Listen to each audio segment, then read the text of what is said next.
नमस्कार, मी डॉक्टर अनुजा केळकर. मी सायकॅट्रिस्ट आहे, डी ॲडिक्शन स्पेशालिस्ट आहे, सायकोथेरपिस्ट आहे आणि केळकर क्लिनिक घोडबंदर रोड ठाणेमध्ये ॲज अ सायकॅट्रिस्ट बऱ्याच वर्षांपासून प्रॅक्टिस करते. आज आपण बोलू इमोशनल इंटेलिजन्सवर.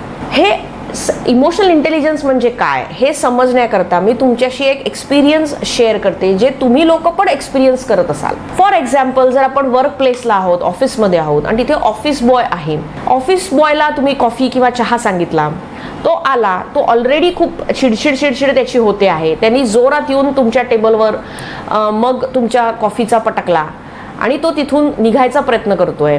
आता अशा सिच्युएशनमध्ये जर तुम्ही तिथे उभे आहात आणि तुम्ही त्याच्या पाठीवरनं हात फिरवला, त्याला थँक्यू म्हटलं, त्याला म्हटलं की तू जे मला दिलंस आज कॉफी, तर माझा दिवस फार छान सुरू होतोय, मला फ्रेश वाटेल हे कॉफी प्यायल्यावर किंवा चहा प्यायल्यावर, आणि तो शांत होतो आणि तो शांतपणे हसून तिथून निघून जातो. आता हे ॲक्च्युअली होतं का?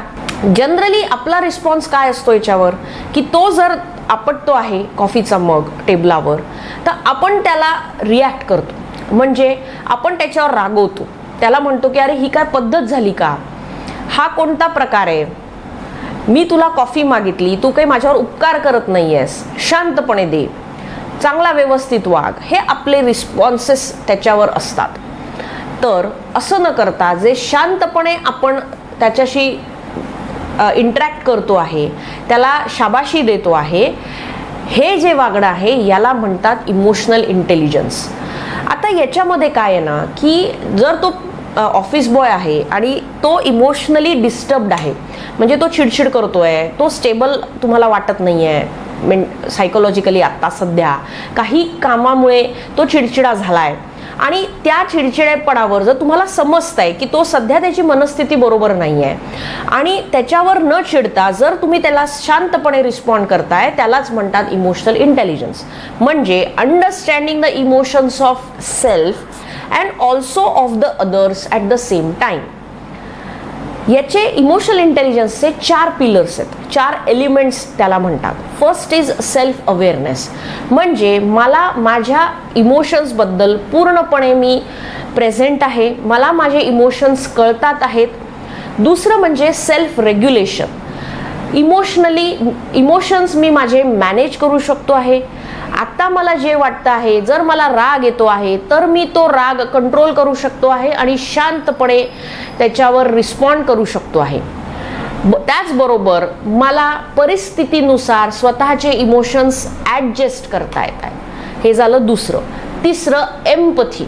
एम्पथी म्हणजे मला दुसऱ्यांच्या इमोशन्सबद्दल काळजी आहे आणि ते इमोशन्स मला समजत आहेत आणि त्याच इमोशन्सला मी अंडरस्टँड करतोय. आणि चौथं सोशल अवेअरनेस, म्हणजे मी चांगल्यारीत्या कम्युनिकेट करतोय, त्यांना स्वतःची बाजू चांगल्यारीत्या समजवून देतो आहे, त्यांच्याशी चांगल्यारीत्या इंटरॅक्ट करतो आहे. तर हे झाले 4 एलिमेंट्स. आता बरेचदा असं होतं, लोकांना असं वाटतं की जे फार हुशार लोक आहे, म्हणजे इंटेलिजंट लोक आहे, ते इमोशनली पण त्यांचा इंटेलिजन्स जो असतो तो फार चांगला असतो. इंटेलिजन्स आणि इमोशनल इंटेलिजन्स या 2 वेगळ्या गोष्टी आहेत. जरुरी नाही आहे की जे लोक इमोशनल इंटेलिजंट आहेत ते इंटेलिजंट पण आहेत, किंवा जे इंटेलिजंट आहेत ते त्यांचा इमोशनल इंटेलिजन्स हाय, म्हणजे हाय IQ वाले लोक आहे, ज्यांचा हाय IQ आहे असं म्हणतात. तर जरुरी नाही आहे, ठीक आहे. तर असं जनरली होत नाही. तर हे होतं इमोशनल इंटेलिजन्सबद्दल. आता इमोशनल इंटेलिजन्स का इम्पॉर्टंट आहे आणि ते कसं वाढवायचं याच्याकरता आपण नेक्स्ट व्हिडिओजमध्ये पाहू. तुम्हाला अजून मेंटल हेल्थबद्दल अजून माहिती पाहिजे असल्यास आमच्या यूट्यूबच्या चॅनलला सबस्क्राईब करा आणि तुम्हाला पुढे पण भरपूर व्हिडिओज मेंटल हेल्थ रिलेटेड माहिती मिळत राहतील. धन्यवाद.